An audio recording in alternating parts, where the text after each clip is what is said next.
Enrolment for GST दो चरणों का सिंपल प्रोसेस है जिसमें रजिस्ट्रेशन के पार्ट ए एवं पार्ट बी है। इस वीडियो के द्वारा आपको रजिस्ट्रेशन एप्लीकेशन की जानकारी मिलेगी। सबसे पहले जीएसटी की वेबसाइट www.gst.gov.in पर जाइए। होम पेज पर सर्विसेज मेन्यू में रजिस्ट्रेशन कैटेगरी में क्लिक करके न्यू रजिस्ट्रेशन पर क्लिक कीजिए। ध्यान रखिए लाल असर्टिक वाले फील्ड मैंडेटरी फील्ड है। जीएसटी प्रैक्टिशनर सेलेक्ट करें। अपनी बेसिक डिटेल भरिए जिसमें पैन की जानकारी शामिल है।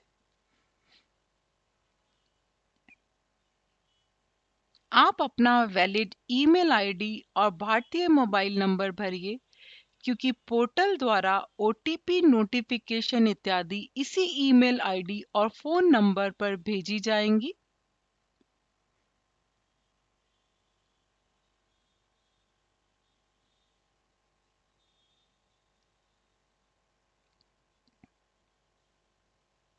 कैप्चा कोड भरने के बाद प्रोसीड करने पर जीएसटी नेटवर्क द्वारा आपके ईमेल एवं मोबाइल नंबर पर ओटीपी भेज दी जाएगी।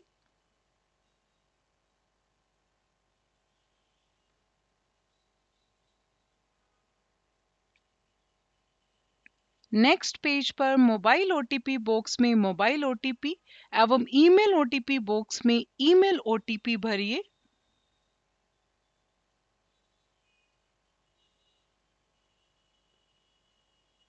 प्रोसीड बटन पर क्लिक कीजिए। इसके साथ ही रजिस्ट्रेशन एप्लीकेशन का पार्ट ए कंप्लीट हो गया और सिस्टम द्वारा टेम्परेरी रेफरेंस नंबर जनरेट कर दिया जाएगा। इस टीआरएन को नोट करके रखिए और प्रोसीड बटन पर क्लिक कीजिए। नेक्स्ट पेज में टीआरएन जो पिछली विंडो में जनरेट हुआ था वो भरिए। कैप्चा कोड भरिए। प्रोसीड पर क्लिक करें। ओटीपी भरिए और प्रोसीड कीजिए।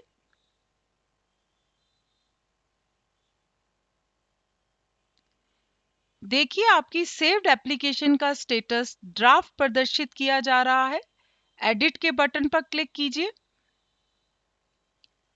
पार्ट बी के 4 सेक्शन हैं। प्रत्येक सेक्शन में आपको कई तरह की इंफॉर्मेशन भरनी है। ध्यान रखिए कि सभी मैंडेटरी फील्ड की सूचना आप द्वारा भर दी जाए, अन्यथा आप पार्ट बी कंप्लीट नहीं कर पाएंगे।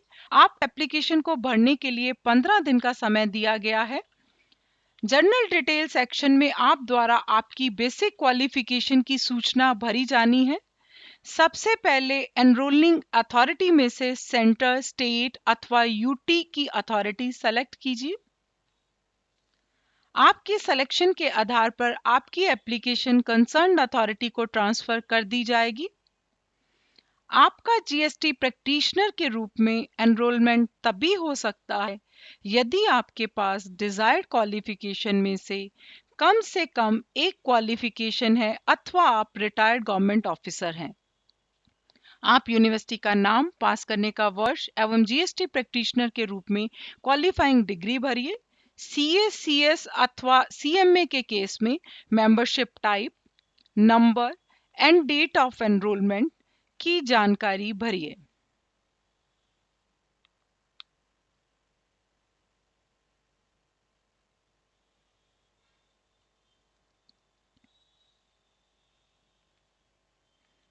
आपकी क्वालिफिकेशन के सपोर्ट में अथवा रिटायर्ड ऑफिसर के प्रूफ का डॉक्यूमेंट अपलोड कीजिए। ध्यान रखिए कि डॉक्यूमेंट पीडीएफ अथवा जेपीईजी फॉर्मेट में 100 केबी साइज तक का हो। सेव एंड कंटिन्यू पर क्लिक कीजिए।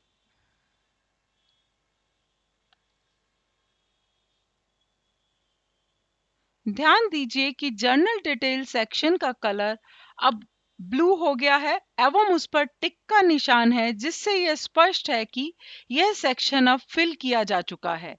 अब आप किसी अन्य सेक्शन में नेविगेट करके एप्लीकेशन को भरना स्टार्ट कर सकते हैं। एप्लीकेंट डिटेल सेक्शन में personal information, date of birth, father's name, gender, PAN, Aadhaar number एवं लैंडलाइन की सूचना भरिए।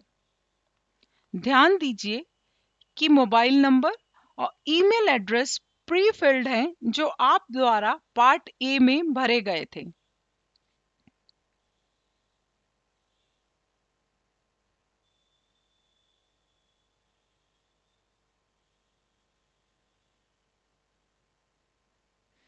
अब अपनी फोटोग्राफ अपलोड कीजिए जो कि 100 केबी साइज तक की एवं जेपीईजी फॉर्मेट में हो। सेव एंड कंटिन्यू बटन पर क्लिक कीजिए। अगले सेक्शन में आपको प्रोफेशनल एड्रेस भरना है। प्रोफेशनल एड्रेस की जानकारी पिन कोड सहित भरिए।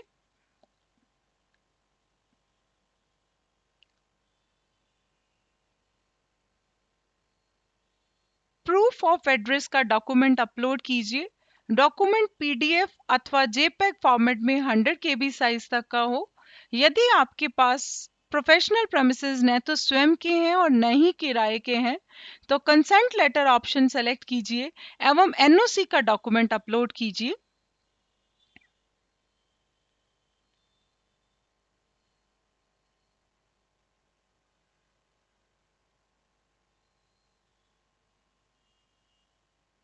सेव एंड कंटिन्यू पर क्लिक कीजिए।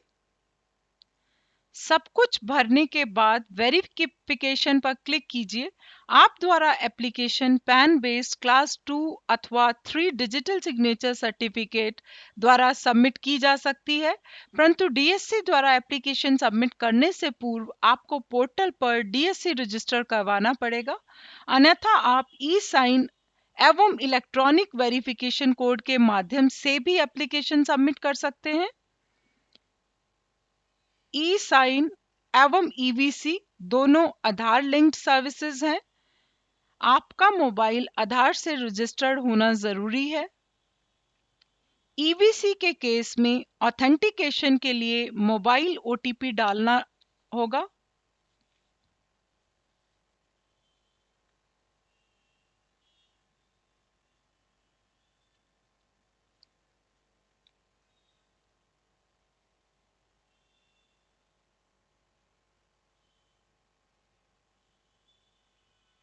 स्क्रीन पर दिखाई गई वार्निंग से सहमति दिखाइए। वार्निंग में लिखा है कि आप द्वारा दी गई सूचना का वेरिफिकेशन अपेक्षित है। आप द्वारा रजिस्ट्रेशन एप्लीकेशन का पार्ट बी सक्सेसफुली सबमिट करने के बाद एक्नॉलेजमेंट रेफरेंस नंबर ARN आपके मोबाइल एवं ईमेल पर आ जाएगा।